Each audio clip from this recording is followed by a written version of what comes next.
Awesome. Go ahead. It's all you. Good morning, guys. How's everybody doing? What's up? All right. So again, sorry for being a few minutes late. Dealing with sick babies, never fun. But this, and everybody's seeing the MCC Florida Housing landing page, correct, on my screen, or do I need to swap screens? I see it. I see it. Okay. I see it. Perfect. So one of the first steps to become an approved MCC lender in the state of Florida is to do the lender training, which is going to be right here. And basically a PowerPoint on the program, and it tells you exactly what you need to do through it, and how to get your credentials and all of that fun stuff. So this kind of goes through everything that you would need to know about the program. The next thing, and this is kind of important, are going to be the income limits. And I just have this saved like in my folder. So when I'm talking to people, I can review it just to make sure. And it's broken out by county. And there's your 1 to 2 person household, your 3 to 4 person household. The first column is for non-targeted counties, which that's going to be mainly where you're looking, unless your MSA that you put in is actually in a targeted county, because then the income limits go up.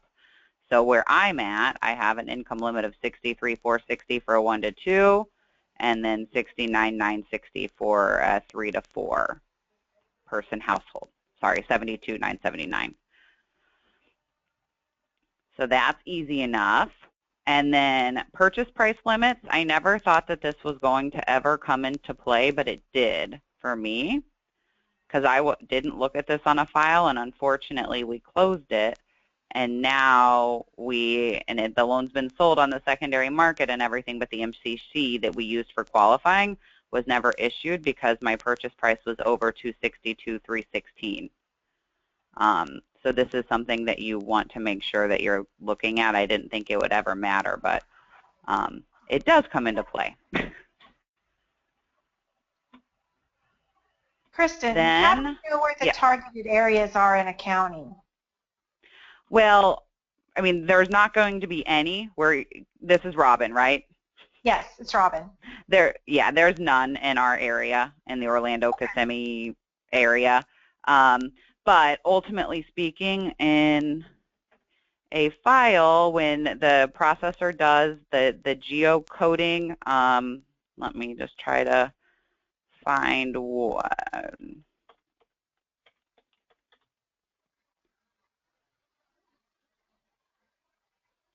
So when the processor does the geocoding information, it's going to tell you if it's a targeted county or not. But pretty much, and I would think most of the areas that we live in, they're not going to be. Okay. I'm just doing my address right now just so you can see.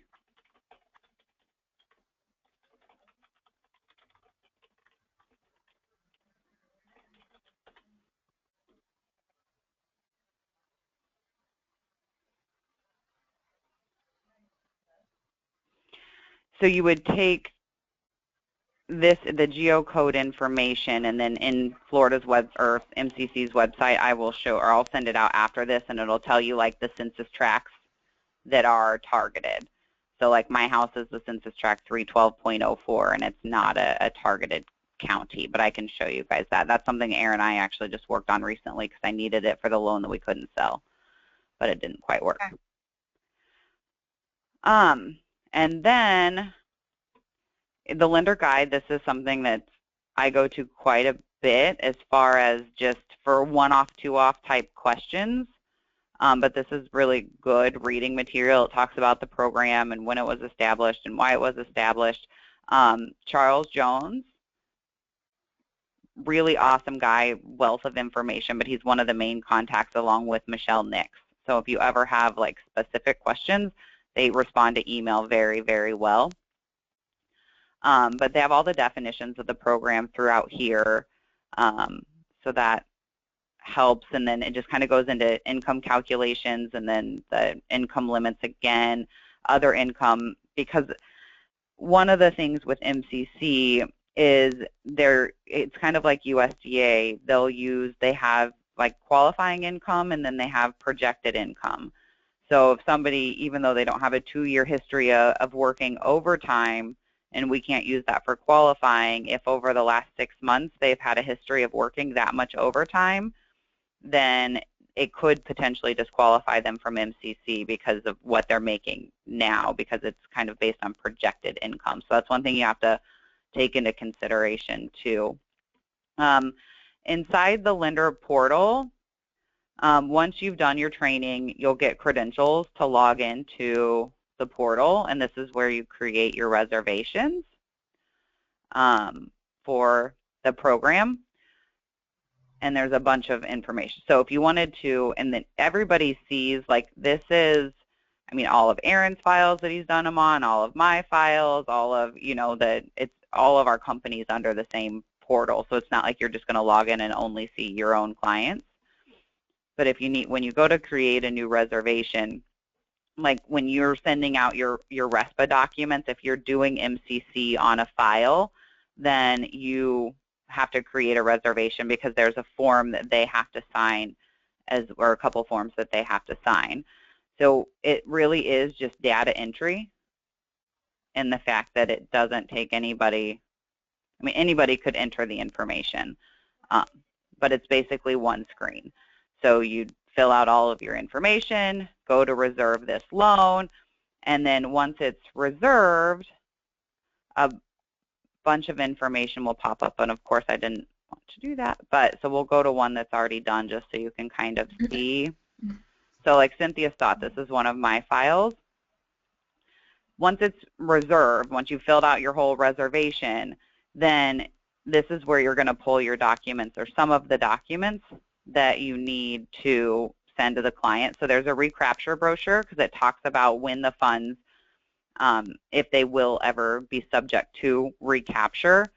And so that's the brochure you want to send with the forms. The notice to buyer with from the loan officer, this is the one form for underwriting that we need to have them sign. And it talks about the 3 things that have to happen in order for the funds to ever have to be recaptured. So they have to sell their house within the first 9 years. They have to make a profit on the sale of their house, and their household income has to exceed the federal threshold for the income limits on the year that they sell the house. And income limits do go up every year. So people that technically qualify, unless they're at the higher end of qualifying, it's really hard to be subject to recapture of that $2,000. But they have to sign this form and application. Then the reservation form, this is something that you're going to have your loan partners or processors submit with your loan file to show that it's been done. And then the underwriter confirmation, they have to sign this once they've underwritten the file if they agree with everything. And they can make changes. So say you've calculated the income a little bit differently than the underwriter can make changes in the reservation system, but this is their signature confirmation. And then the only 2 other forms that are needed are the it's the like the tax credit worksheet, which is right here. And it tells you at the bottom exactly how to fill out the form, but we can just kind of do a quick example. So say the loan amount is $150,000, just for easy numbers, at a rate of 4%. And then the first year's interest, go back to your 24-hour pre-licensing course, 150,000 times 4% is 6,000. So they're going to pay $6,000 their first year in interest on this loan that we're doing. The mortgage credit certificate rate is always going to be 50%. They get 50% of the mortgage interest paid back as the tax credit for every year that they live and own the house as their primary residence. Since 50% of $6,000 is $3,000, that's more than the $2,000 cap. So I would put $2,000 here. But like maybe in some of the counties where the purchase price limits are smaller, you may not pay $4,000 in interest, so it would be 50% of the actual interest amount paid that first year. And then when you divide it by 12, it is $166.67. And this is what, there's a bunch of different ways you can use this $166.67. And it kind of really just depends on where you need it. So say you have a VA loan and you're short on your residual income, you could add this $166.67 to the residual to make them qualify for the residual income component of it. If you just need it for additional like monthly income, then you could put it in as monthly income. Most of the time, the way I use it and the way that I've seen most benefit from it is we actually reduce the PITI by $166.67 to lower their debt-to-income ratio, and that's kind of where you get the increase in the purchase price. From what I understand, I mean, everybody qualifies in that 150 to 180 range, but where we're at, there's really nothing on the market in that price range. So now, every $50 on a roughly equates to, or every $50 in a payment roughly equates to $10,000 in the purchase price. So when I reduce the PITI by the 166.67, if they qualified for 150, now they qualify maybe for 180, and if they qualified for 180, now they qualify for 210. So it gets them into a price, you know, a price point of where they can actually find a home that they want. How do you list that? How do you do it? Well, you said you can list it as a direct benefit to the income or to reduce the PITI. So if you're using it to reduce are people mainly working in surveillance or mortgage builder on this call? Surveillance is what I work in. I'm in surveillance. Okay. Perfect. Let's see. Who did we just, well, we'll just go into this file. It's an old one. So the different ways that you can do it, if it's ever going to open. So if you want to list it as income, say, I mean, you're really just doing this for the client because it's a benefit to them, not because you actually need it for qualifying. So that's really the only time you'd ever put it in as income, but you would go to add other income, and it's mortgage credit certificate, and you do the monthly amount of the $166.67. Now, if you want to do it as the reduction in the PITI, right, under other, you would put the negative $166.67. Oh. Okay. Wow. And yeah. That's going to help a lot. It helps a lot, yeah. And then in the residual, I've only done it once with the residual, and the underwriter had to put it in.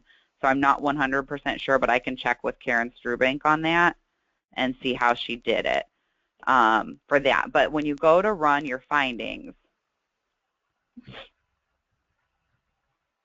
right here where it says mortgage credit certificate, that's where you need to put in the $166.67. Okay. That way DU reads it. Kristen, do we have to check their tax returns to see if they actually have a $2,000 tax liability to be able to use this as income? Well, as long as they're filing taxes, I mean, obviously if they're disabled and they're not subject to any federal withholdings, it doesn't matter. But, and again, like kids and all that other stuff, if they're, I mean, it's a dollar for dollar credit, they'll get it back. So I don't know that I'd ever go that far with it.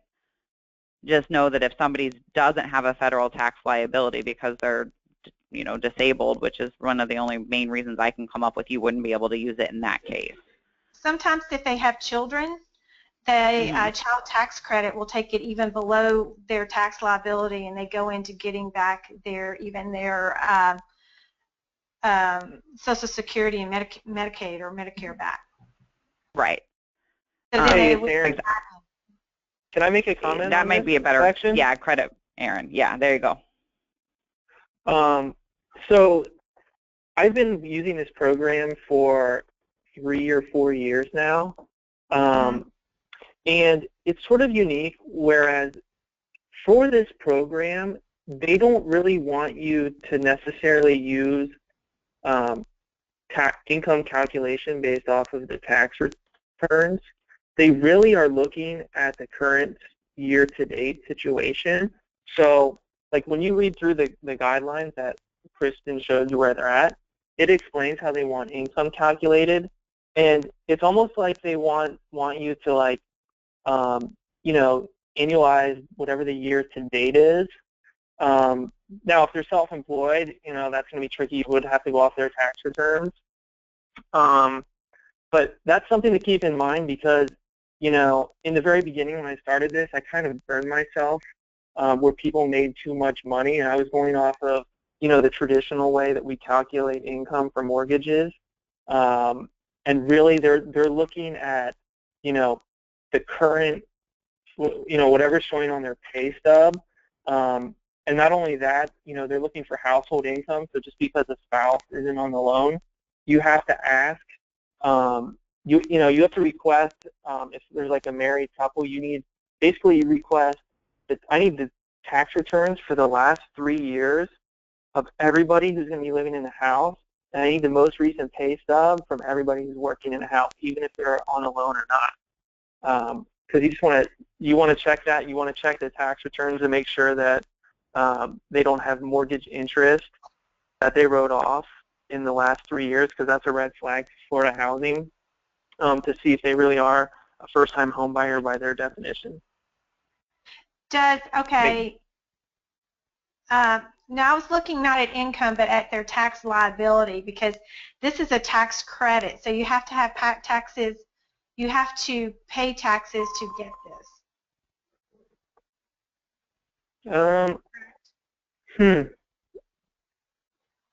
Doesn't mean you have to write a check. I mean, it could have been withheld, but they have to have a tax liability of at least $2,000 or whatever amount to use it.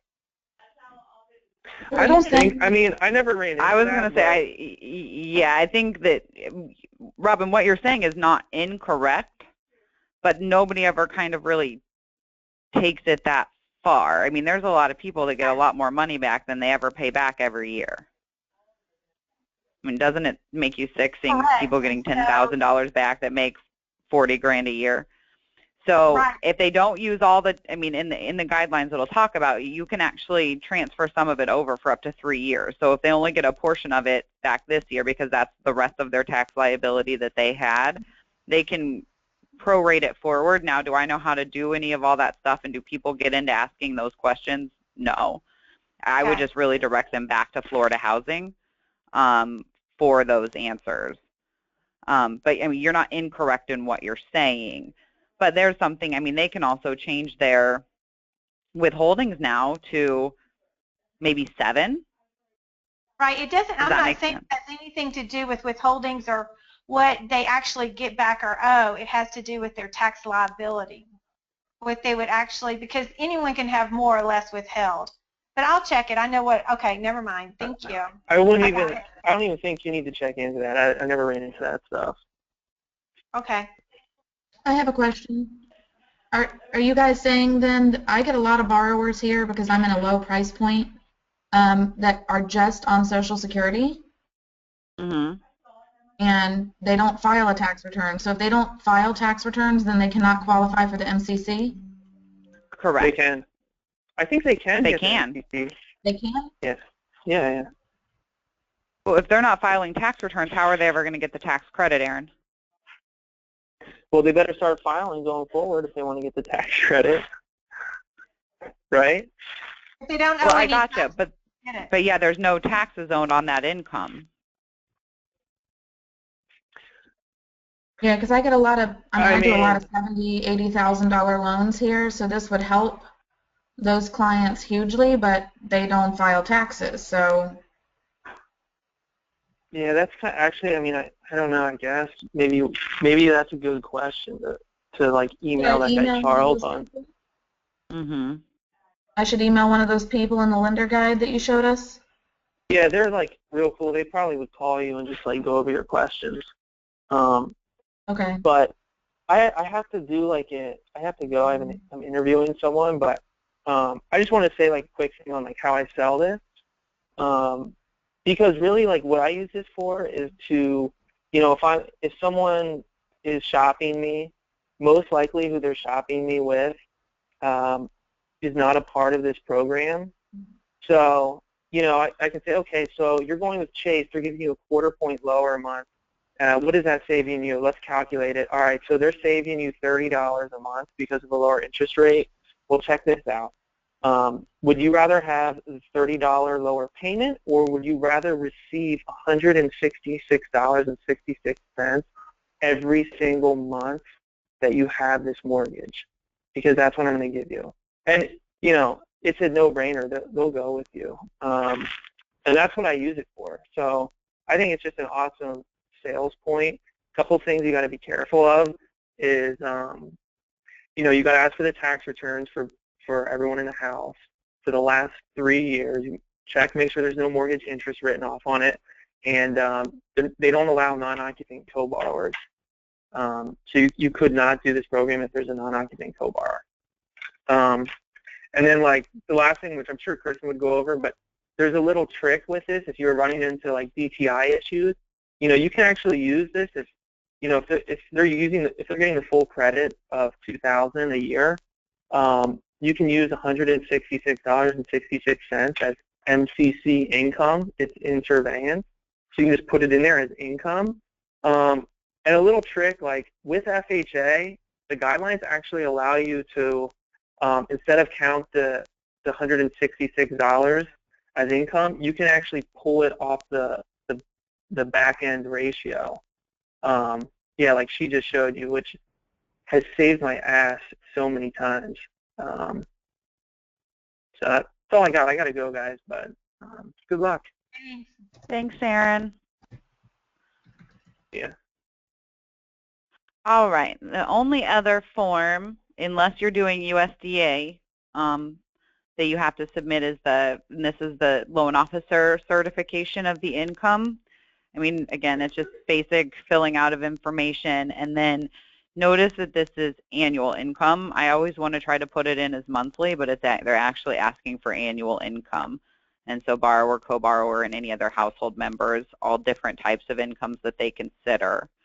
And then you sign this. But like as Aaron said, it's helped a lot of times when homeowners insurance comes back higher, or homestead exemption falls off at tax time, or to still continue to move forward. And again, in the market that we're in with increased home prices, this is something that real estate agents love, because it actually it can kind of increase their commission. That's not our goal, but it gets people into homes that are actually a little bit better and a better price point for them, and they still get the benefit of they don't get the benefit of the lower payment, but $2,000 is quite a bit of money to get back at the end of the year if you have that liability being paid in. So, Kristen, where do they take the class? Where do they take the class? Okay, so what I have them do, and because it's free, there's a whole list in the MCC website, but we take the MGIC first-time homebuyer education one, and it's free, and they can do it online in about 10 minutes. Oh. So this is where I have them go, and MCC takes it, and we as a company allow them for this one. So I usually kind of point people straight to the test, but the actual homebuyer education is there, and you can get it set up through MGIC, like a registration code for you. So like when I tell people like, hey, I need you to take this first-time homebuyer education course and test, here's where you submit your registration form to get yours. My registration code's my email, And so I tell people, make sure you put this registration code in, because when they take the test and they put my registration code in, I'll get their certificate of achievement the same time they do. So we don't have to worry about them sending it to me. Does that make sense? Yes. Because you have to have that to submit with the file. But I just have them do the MGIC one because, one, it's free, two, it's easy, and they can do it at midnight if they need to. Great. But you would want to set your own registration code. So, because again, you know how hard it is to get paperwork from people sometimes, and if it's automatically coming back to you, then makes life a lot easier. So, but here's the test registration form, and then this is their home buyer education code. That's where they would put in my email address. So I get it at the same time that they do. Okay, great. So what other questions can I help answer? Yeah. When you input the MCC credit under the PITI housing expense screen as a negative number, is that, I'm assuming that's the way it's actually disclosed to the buyer, but so really no. What I'll do is, obviously for qualifying and running my findings and all that stuff, I'll have it in here, but before I actually send my disclosures out, I take it out, because I don't want them to get confused thinking that their payment is really 166, because it's not. Right. And so I take it out before I disclose, and then when you submit all your other, all the MCC documents, the underwriters and processors will put it back in exactly where it needs to go. Yeah, I was going to say, if the buyer gets that, they're going to freak out when they get to closing. Well, and there's times like in like redisclosures, and I fight with, I'm still trying to get a better grasp on this with corporate, because I try to get the disclosure desk to take it out when we lock, and sometimes they do and sometimes they don't. And so when I see, because I get my invitations right away, when I see that they didn't, I'm automatically on the phone with the client explaining why it's there and explaining, that's how you're getting qualified for this mortgage. We needed to offset that. You don't actually, your payment's not less, but if you save that tax return every year, or you know what I'm saying, your payment kind of is less, but it's more for an underwriting standpoint, not an actual payment standpoint. You'll get your payment coupon at closing. Okay. So, yep. Your rule of thumb then for someone when you're explaining this to them is the $167 a month equates to about how much more in purchase price? $30,000. How much? About $30,000. That's because every $10,000 equals roughly $50 a month. Okay. So since we're at 166, I just say, for easy numbers, I say it basically increases your buying power by about 30 grand. In that first chart you showed us about the income for the lower amount and the higher amount. So you're saying we're dealing in non-targeted areas? Yeah, we're in non-targeted areas. We're not underserved areas. So if their gross income is greater than that number, they're eliminated for the most part. Unless they're veterans, but again, those are going to become case-by-case basis. Like eligible veterans could have owned a house in the last 3 years. There's certain things that you'll come across, and in those certain instances, you would want to go directly to Charles Jones or directly to Florida Housing with those weird, quirky situations. But for the most part, your lending, your income limits and your purchase price limits are kind of your Bible when dealing with this program. It's great for purchases for someone who hasn't owned for 3 years prior, not for refinances because you can't do it. No, but if they, right now, so say we close somebody with MCC and, rates kind of went down recently or whatever. So if I had anybody, they can refinance and keep the MCC if they did their first loan with the MCC. And that's something that most other MCC programs in other states don't allow. Florida Housing just decided this past year to allow it on refinances, that they get to keep that benefit. Great. Thank you. Kristen. Which is huge, I think. Yep. Does everyone in the household have to have not had a house in the last 3 years? Well, it's no and yes. So right now I'm actually closing one next week that the guy had purchased the home before he got married to his wife. I'm doing the loan just in his wife's name, right? Yes. And she is, because he owned the house before, she only has marital rights to the house, that she's never been a home buyer, therefore she's eligible.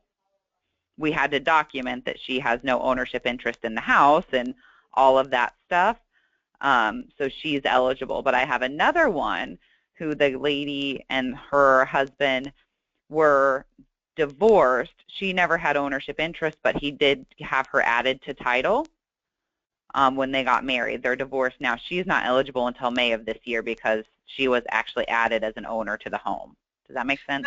If the other lady on the one you're closing this week, if she was married, she was not on title? He owned the house prior to her to them getting married, and she was never added. What if they have like their elderly parents are going to live in the new home with them, and they get Social Security, but they owned the house, but they're, because of health reason, moving in? That would be fine. Okay. You would have to count their income into it. Okay. To make sure they're not over the income limits, but that would absolutely be okay. Okay.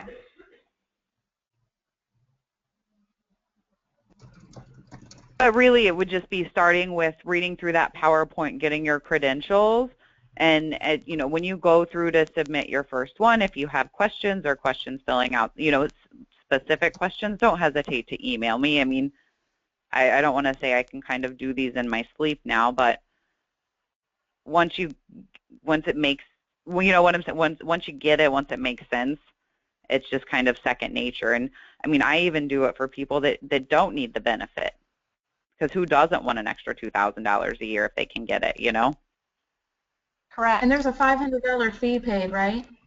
There is, and that actually goes on the LE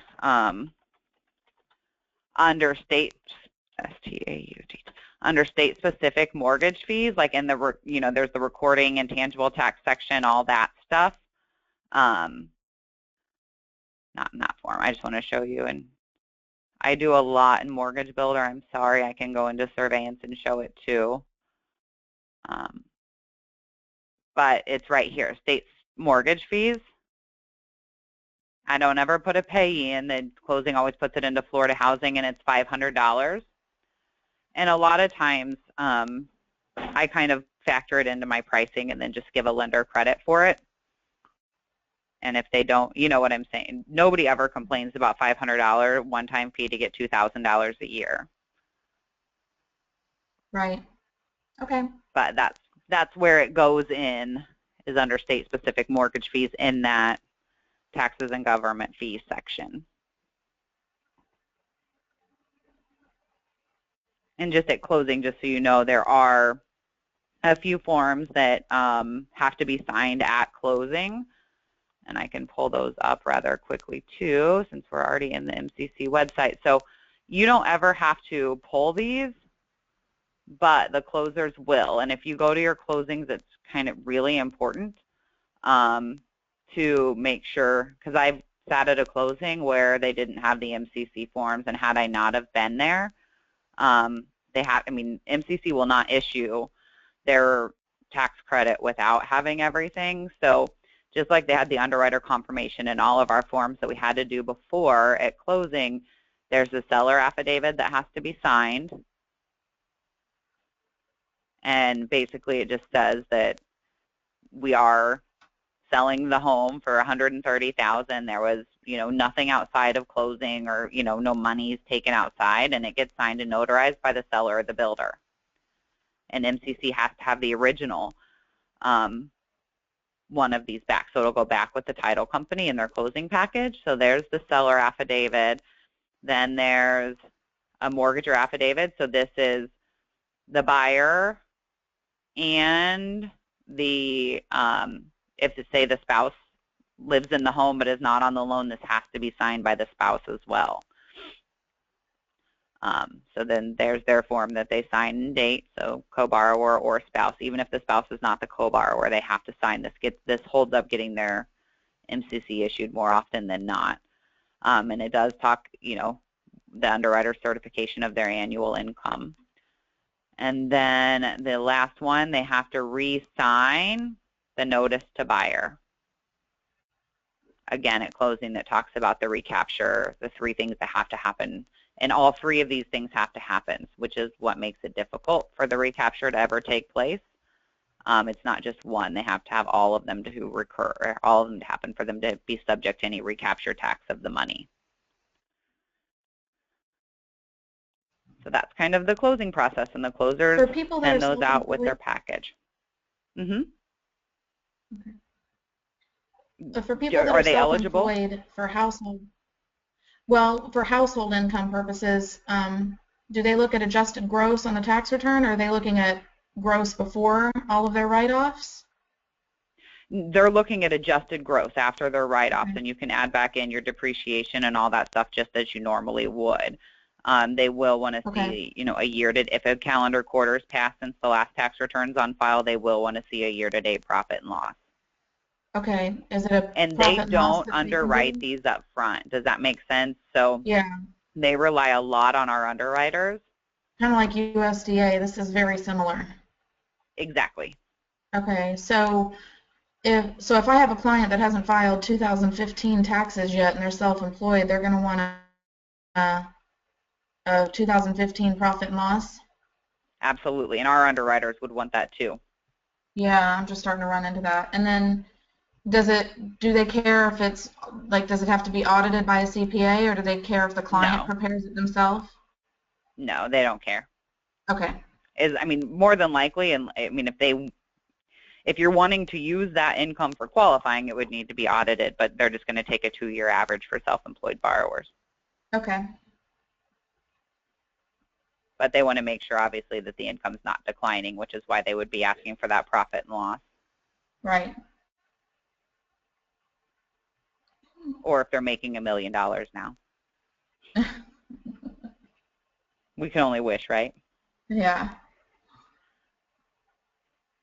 Like I said, it's helped close a lot of loans, and it really does get rid of the interest rate conversation. Who cares really about what your interest rate? In so many words, people care, but if you're getting most of your tax liability back, they get the $2,000 for dollar reduction of their income tax liability, and they still get to write off the rest of their mortgage interest paid if they're, outside of the standard deduction. So they don't lose the rest of the benefit of the mortgage interest. They just get the credit for 50% of the mortgage interest. Cool. I think this will help me at least a lot. Yeah, I hated the last 6 months when everybody qualified for that 120 to 150, 160, and there's just nothing in our market. And Amber, you're probably like where everybody qualifies for that 80 to 100, but there's just nothing hardly left on the market in that price range. I'm going to go through so if you all can get of them my up to that 120. Yeah. I'm going to go through all my $80,000 pre-approvals and get them up over 100. There you go.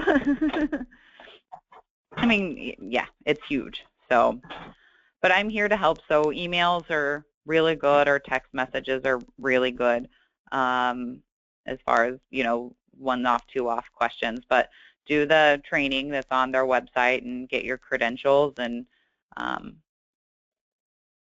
don't think about it too much, as far as getting technical with it, because it's really not, it's not that big. It works out in your benefit and the borrower's benefit all day long. And our corporate takes care of all the accounting or reporting at the end of the year? Well, Florida Housing sends them a form at the end of the year for their taxes. So we just have to keep everything in our file for 3 years or whatever at the corporate level. But once it's issued, Florida Housing basically sends it. It's not a 1099. I know that's not the best word to use, but it's like a W-2 or 1099 from Florida Housing every year. And then they'll take that certificate with their 1098-T mortgage interest paid statement to their accountant. Nice. Yeah, and you'll get a lot of questions post-closing, and I just refer everybody back to Florida Housing. Nice. I like that too. Thank you. No problem. Any other questions before we go? And again, it's not like me to be 5 minutes late, and for that, I'm sorry, guys. It was just one of those nights. No problem. I appreciate you for sharing, Kristen, very much. And absolutely. And I hope your little girl gets better. Yeah, we're actually going to be headed to the doctor here shortly. But what I'm going to do, because I know that the forms are on their website, but I keep, like, in my Dropbox, I just have an MC tax credit. And so I have my worksheets and all the stuff that I know that I need. And I'll just kind of put all this in an email and send it out to all of you guys, because there's, the approved counseling providers list. I don't get fancy with the frequently asked questions. I pulled it straight from their website, because if people research the program, that's where they're going to pull from, right? Is right from the website. So right. I don't co-brand it. If they want information, this is what I send them. Does that make sense? And it's directly from Florida Housing, so it kind of talks about it. So those are the 2 flyers that I send out when people have questions about it, besides obviously that recapture brochure. Cool. Thank you. All righty. Absolutely, guys. Have a great day. Thank you. Talk to you soon. Thanks, Kristen. All right. Hey, bye-bye. Kristen, before you leave, Kristen, I have a quick question for you. Kristen? Oh, I think she's left the building. Yeah, she's left the building. Hey guys, I recorded the event. Do you guys want me to send you guys the link as soon as I'm done processing it, or do you guys want me to just forward it to Kristen? Send us the link. If you could send it, Doug, I think that would be great. Yeah. All right, I'll send it to everybody in Florida. If you guys have any other questions about it, let me know. Thanks, Doug. Thank you. All right, guys. Have a good morning. Bye-bye.